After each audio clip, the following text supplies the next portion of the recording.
Every time you swipe a credit card, someone pays you back. That payment usually comes in the form of cashback, reward points, or miles. When you pay with cash, you receive no reward at all. And when you save money, the system offers you nothing in return. This difference is not accidental. It is the result of how modern financial systems are designed. In this video, we are going to explore why credit cards reward spending instead of saving, who actually pays for those rewards, and how this system quietly shapes everyday financial behavior. This is not about good or bad choices. It is about understanding incentives. Credit card rewards often feel like free money.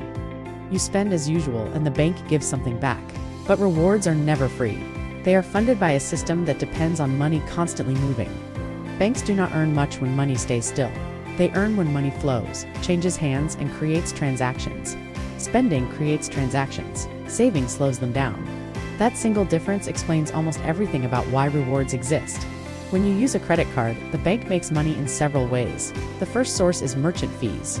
Every time you swipe a card, the business pays a small percentage of the transaction to the card network and the issuing bank. This fee usually ranges from 1 to 3%. That fee does not disappear.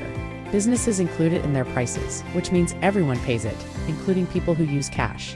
In a quiet way, cash users help fund rewards for credit card users. The second source of reward funding comes from interest. Many cardholders do not pay their full balance every month. When balances are carried forward, interest is charged. Those interest payments can be extremely high. A relatively small group of people paying interest generates a large portion of credit card profits. That profit helps fund rewards for people who never pay interest at all. The system does not distinguish between these two groups. It simply benefits from both. The third source is something called unused rewards. Not all points are redeemed. Some expire. Some are forgotten. Some are never worth the effort to use. When rewards are not redeemed, they become pure profit for the issuer. This is why reward programs are often complex. Complexity reduces usage. Unused rewards are part of the business model. Now, let us look at saving money. From a system perspective, saving is quiet. Money sits in an account. It does not move. When money does not move, it does not generate fees. It does not generate interest payments. It does not generate transaction data. Savings accounts exist mainly to provide banks with stable funding.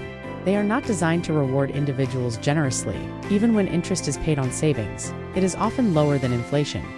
In real terms, the value of savings slowly erodes. This is not because saving is wrong. It is because saving does not align with how the system makes money.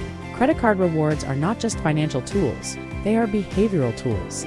Rewards change how spending feels. They reduce the psychological pain of paying. When you earn something back, spending feels productive. It feels like progress rather than consumption. This effect encourages larger purchases and more frequent use. Over time, it subtly changes habits. This is not manipulation in a dramatic sense. It is incentive design. Systems respond to behavior, and behavior responds to rewards. Interestingly, the same credit card can produce very different outcomes for different people. Some users pay their balance in full every month. They avoid interest completely. They collect rewards efficiently. Other users rely on credit to manage cash flow. They carry balances. They pay interest. They struggle to keep up.